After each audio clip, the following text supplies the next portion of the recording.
నమస్కారం. వెల్లనూస్కి స్వాగతం. ముందుగా ముఖ్యాంశాలు. నూతన బస్సు సర్వీసులను ప్రారంభించిన ఎమ్మెల్యే జీవి. మాల మహానాడు ఆధ్వర్యంలో నిరసన. వినుకొండ ఆర్టీసీ బస్టాండ్లో నూతన బస్సులు సర్వీసులను ప్రారంభోత్సవ కార్యక్రమం ఆర్టీసీ డిఎం నాయక్ ఆధ్వర్యంలో నిర్వహించారు. కార్యక్రమానికి వినుకొండ నియోజకవర్గ శాసనసభ్యులు జీవి ఆంజనేయులు ముఖ్య అతిథిగా విచ్చేసి ఆర్టీసీ బస్సులను ప్రారంభించారు. పల్నాడు ప్రాంత ప్రజలు మంగళగిరి ఎయిమ్స్ హాస్పిటల్ కు వెళ్లేందుకు అనుకూలంగా ఉండేందుకు నర్సరావుపేట ఎంపీ లావు శ్రీకృష్ణదేవరాయలు అభ్యర్థన మేరకు అతి తక్కువ ఖర్చుతో బస్సులను నడుపుతున్నట్లు తెలియజేశారు. గత వైసీపీ ప్రభుత్వంలో డొక్కు బస్సులతో ప్రజల ఇబ్బందులను దృష్టిలో ఉంచుకొని రాష్ట్ర ముఖ్యమంత్రి నారా చంద్రబాబు నాయుడు చొరవతో నూతన బస్సులను ఏర్పాటు చేసి ప్రయాణికుల సౌకర్యార్థం ఏర్పాటు చేయడం జరిగిందన్నారు. అనంతరం బస్సులను జెండా ఊపి ప్రారంభించారు.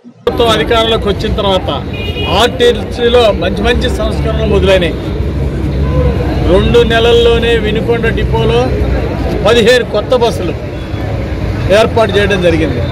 పాత బస్సులు, డొక్కు బస్సులు, రిపేర్లు వస్తూ మధ్యలో ఆగిపోయి ప్రయాణికులు ఇబ్బంది పడే బస్సులు జగన్మోహన్ రెడ్డి పాలనలో ఏమీ చేయలేకపోయింది.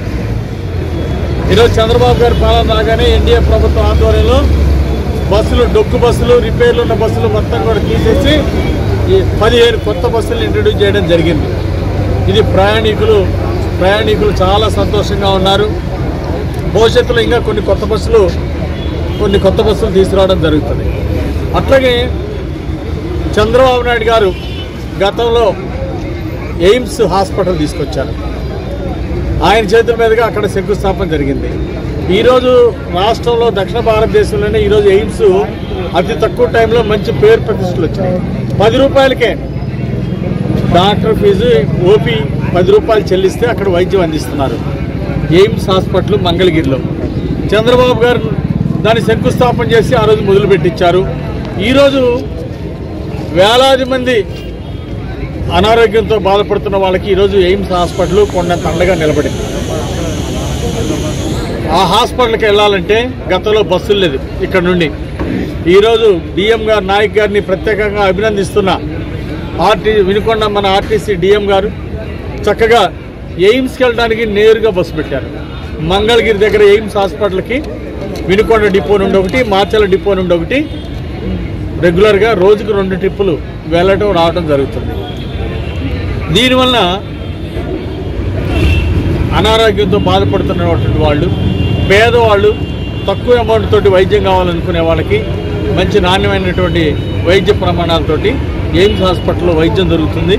ప్రయాణికులు, అనారోగ్యంతో ఉన్నటువంటి వాళ్ళు ఈ అవకాశాన్ని సద్వినియోగం చేసుకోవాల్సిందిగా కోరుతున్నాను.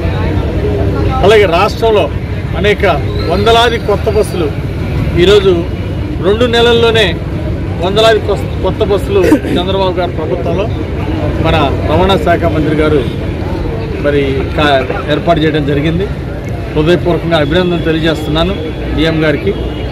ఇంకా కొన్ని కొత్త సర్వీసులు ప్రయాణికులకు ఎక్కడ అవసరమో చెన్నై, అలాగే రూరల్లో కూడా విలేజ్లకి, గ్రామసీమల్లో విద్యార్థులకు ఉపయోగపడే విధంగా, పేదవాళ్ళకు ఉపయోగపడే విధంగా తండాలకి, అట్లాగే దూర ప్రాంతాలకు కూడా, వినుకొండ రూరల్ ప్రాంతాలకు కూడా బస్సులు పెట్టాలని చెప్పేసి ఆర్టీసీ డిఎం గారిని కోరుతున్నా. లాభ నష్టాల కంటే కూడా ప్రజల యొక్క సౌకర్యం, ప్రయాణికుల యొక్క సౌకర్యమే ధ్యేయంగా ఆర్టీసీ పనిచేస్తుంది. దానికి డిఎం గారు కూడా తన వంతు సహకారం చేస్తారు. అలాగే కాలేజీ పిల్లలు ఇబ్బంది పడుతున్నారంటే ఆ బొల్లాపల్లి మండలం నుండి రావడానికి వెంటనే బస్సు ఏర్పాటు చేశారు డిఎం గారు. అలాగే బొల్లాపల్లి పిల్లలకి చదువుకోవడానికి వయా నాయుడుపాలెం మీదుగా బస్సు కావాలి అంటే పిల్లలు ఇబ్బంది పడుతున్నారంటే పిల్లల కోసం టైం వెంటనే అడ్జస్ట్ చేసి బస్సు ఏర్పాటు చేయడం జరిగింది. అట్లాగే కాలేజ్ చదువుకునే పిల్లలకి, హై స్కూల్లో చదువుకునే పిల్లలకి వాళ్ళ సౌకర్యార్థం బస్సు టైమింగ్స్ అడ్జస్ట్ చేసి వెంటనే బస్సులు ఏర్పాటు చేసినందుకు డిఎం గారిని విద్యార్థులు అడిగిన వెంటనే చెప్పగానే వారు ఏర్పాటు చేసినందుకు వారికి అభినందనలు తెలియజేస్తున్నాను. ఈరోజు ప్రయాణికుల సౌకర్యం కోసం, ప్రజల యొక్క సౌకర్యం కోసం వారికి మేలు చేసే విధంగా ఈరోజు ఆర్టీసీని తీర్చిదిద్దడం జరుగుతూ ఉంది చంద్రబాబు గారి నాయకత్వంలో. ఈరోజు ఎన్డీఏ ప్రభుత్వం వచ్చినాక పెను మార్పులు వస్తున్నాయి. అట్లాగే ఒక పక్క ఆర్టీసీ ఎంప్లాయీస్కి మేలు జరుగుతుంది, మరో పక్క ప్రయాణికులకి మేలు జరిగే విధంగా తీర్చిదిద్దడం జరుగుతుంది.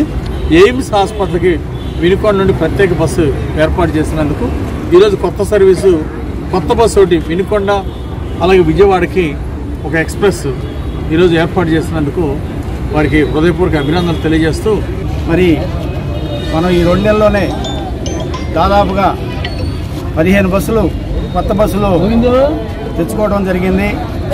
దానివల్ల ప్రయాణికులు మరి చాలా సుఖ సంతోషాలతో ఉన్నారని భావిస్తున్నాను.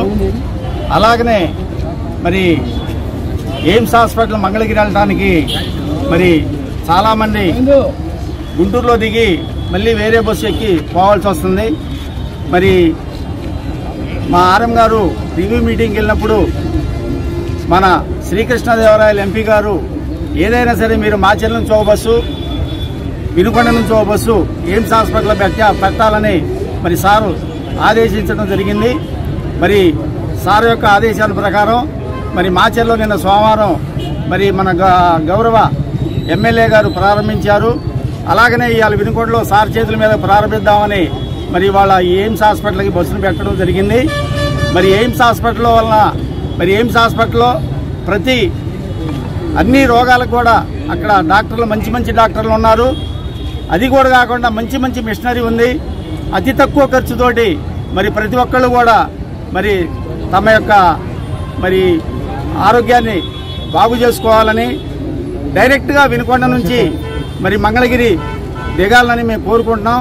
మరి ఉదయం 6:30కి ఇక్కడ బయలుదేరి 9:30కి వెళ్ళిపోద్ది బస్సు.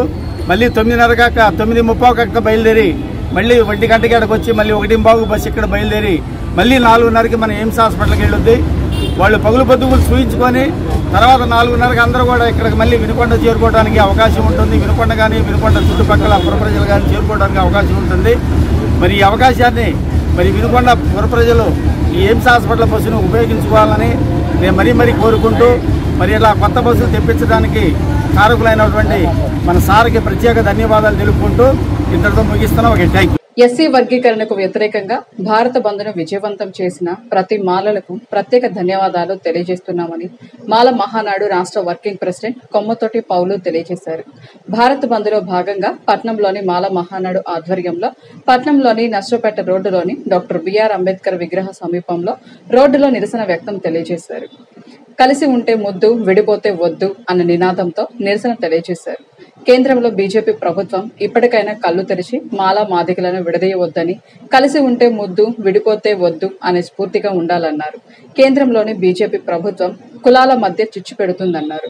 ప్రజా చైతన్య వేదిక, ఏఐసిసిటియు, ప్రజా సంఘాల ఆధ్వర్యంలో ఇటీవల కాలంలో కలకత్తాలో జరిగిన జూనియర్ డాక్టర్పై మానవ భంగం చేసి కిరాతకంగా హత్య చేసిన మృగాలను వెంటనే ఉరితీయాలని బస్టాండ్ సెంటర్లోని అంబేద్కర్ విగ్రహం దగ్గర నుంచి శివయ్య స్తూపం వరకు ర్యాలీ నిర్వహించారు. అనంతరం జరిగిన సమావేశానికి ఏఐసిసిటియు కార్యదర్శి ఎస్కే ఫిరోజ్ అధ్యక్షత వహించగా ఆల్ ఇండియా కిసాన్ మహాసభ రాష్ట్ర అధ్యక్షులు తోట ఆంజనేయులు పాల్గొని ప్రసంగించారు.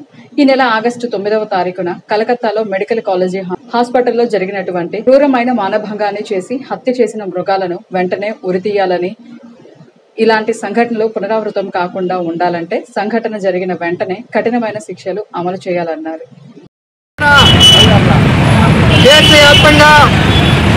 కలకత్తాలో మెడికల్ కాలేజీలో జరిగినటువంటి ఈ నెల 9వ తారీఖున ఫారెస్ట్ గార్డియన్స్ను జూనియర్ డాక్టర్ని కిరాతకంగా చంపేసి ఒక రూములో చంపేసి ఒక సెమినార్ హాల్లో పడేసి మరి పైశాసికంగా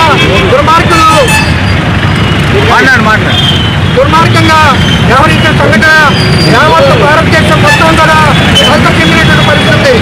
ఇవాళ ఆడపిల్లలు కలిగినటువంటి తల్లిదండ్రులు కూడా ఒక భయము, ఆందోళన కలిగిస్తుంది. వాళ్ళ కాలేజీకి పంపించాలన్నా లేదన్నా మంచి పరిశ్రమలకి లేదా హాస్పిటల్కి ఇతర ప్రాంతాలకు ఉద్యోగాలకి పంపించాలంటే ఆడపిల్లలకి రక్షణ లేనటువంటి పరిస్థితిలో ఒక భయము, ఆందోళన కూడా కొనసాగుతుంది. దీనికి ప్రధానమైన కారణం ఏంటంటే ఇవాళ దేశంలో అనేక ప్రాంతాల్లో మహిళల పైన అత్యాచారాలు జరిగినప్పుడు లేదా ఇలాంటి సంఘటనలు జరిగినప్పుడు కఠినమైన శిక్షలు ఈ దేశంలో అమలు చేయకపోవడం వల్లనే ఇలాంటివి పదే జరుగుతుంది. రాజుపాలెం మండలంలో 11 సంవత్సరాల మూగమ్మాయిని రేప్ చేసినటువంటి సంఘటన మన పల్నాడు జిల్లాలోనే ఉంది. ఈ అనేక ప్రాంతాల్లో ఇలాంటి సంఘటనలు నిరంతరం కూడా జరుగుతుంది. మేము ఇవాళ అమ్మాయి మీద రేప్ చేసి 48 గంటలు అయినప్పటికీ కూడా మరి ఎఫ్ఐఆర్ పూర్తి చేయలేని పరిస్థితి.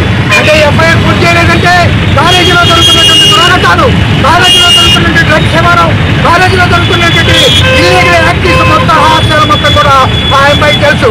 దాని ఇతరులకి బయట ప్రపంచానికి మీడియాలో తెలియపరుస్తుందనే ఉద్దేశంతో కిరాతకంగా రేపు చేసి ఇదే వాళ్ళ ఇతర దేశాల్లో దుబాయ్లో అనేక ప్రాంతాల్లో అయితే ఇలా రేపు చేసినటువంటి బహిరంగంగానే గురి చెప్తారు. ప్రజాస్వామ్యాన్ని రక్షిద్దాం, భారత రాజ్యాంగాన్ని కాపాడుకుందాం, రాజ్యాంగ రిజర్వేషన్ల పరిరక్షించుకుందాం అనే నినాదంతో వినుకొండ నియోజకవర్గం మాల మహానాడు అధ్యక్షులు కీర్తిపాటి వెంకటేశ్వర్ల ఆధ్వర్యంలో శాంతియుత ర్యాలీ నిర్వహించారు. ముందుగా ఆర్టీసీ బస్టాండ్ ఆవరణలో నియోజకవర్గంలోని మాలలందరూ మానవహారంగా ఏర్పడి రాస్తా రోకో చేశారు. ఎస్సీ వర్గీకరణ వ్యతిరేకంగా భారత్ బంద్ చేయడం జరుగుతుందన్నారు. కార్యక్రమంలో వినుకొండ నియోజకవర్గంలోని మాల సోదర సోదరీమణులందరూ రక్త బంధువులు భారీగా హాజరై నల్ల బ్యాడ్జీలతో శాంతియుత ర్యాలీగా చేయాలన్నారు. కేంద్రంలో ఉన్న బీజేపీ ప్రభుత్వం ఇటువంటి విధానం ప్రవేశపెట్టడం సరైన పద్ధతి కాదన్నారు. అనంతరం నినాదాలు చేస్తూ పట్నంలో ర్యాలీ చేశారు. భారత బంద్లో భాగంగా ఈరోజు వినుకొండ నియోజకవర్గంలోని మాలలందరూ ఏకమయ్యి భారత బంద్ని స్వచ్ఛందంగా చేయడం జరుగుతుంది, శాంతియుతంగా చేయడం జరుగుతుంది. అదేవిధంగా సుప్రీంకోర్టు ఇచ్చిన తీర్పుని వర్గీకరణకు వ్యతిరేకంగా ఈరోజు వర్గీకరణకు వ్యతిరేకంగా ఇచ్చిన తీర్పుని సుప్రీంకోర్టు వెనక్కి తీసుకోవాలని దానిలో భాగంగా ఈరోజు మనము ఇక్కడ వినుకొండ నియోజకవర్గంలోని మానవులందరూ ఏకమయ్యి ఈరోజు శాంతియుతంగా ర్యాలీ నిర్వహించడం జరుగుతుంది. జై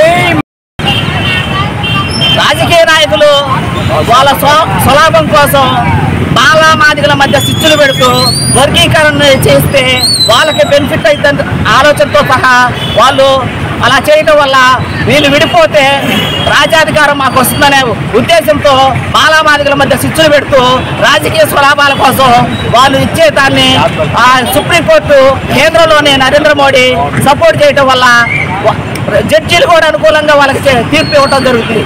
అయితే దీని వెనుక బీజేపీ హస్తం ఉందని మాల మహానాడు మేము తీవ్రంగా ఖండించడం జరుగుతుంది. పట్నంలోని శ్రీనివాస నగర్ లో వేంచేసి ఉన్న శ్రీ వెంకటేశ్వర స్వామి వారి బ్రహ్మోత్సవాల ముగింపు కార్యక్రమం ఆలయ కమిటీ ఆధ్వర్యంలో భక్తి శ్రద్ధలతో ఎంతో వైభవంగా నిర్వహించారు. ఈ నెల 16వ తేదీ నుండి 20వ తేదీ వరకు అలివేలు మంగ పద్మావతి సమేత శ్రీ వెంకటేశ్వర స్వామి వారి కళ్యాణ మహోత్సవం అత్యంత వైభవంగా నిర్వహిస్తున్నామని ఆలయ దేవస్థాన పాలకవర్గ సభ్యులు అధ్యక్షులు రెడ్డి బంగారయ్య, ప్రధాన కార్యదర్శి సుబ్బారావు, కోశాధికారి రామకోటేశ్వరరావులు తెలియజేశారు.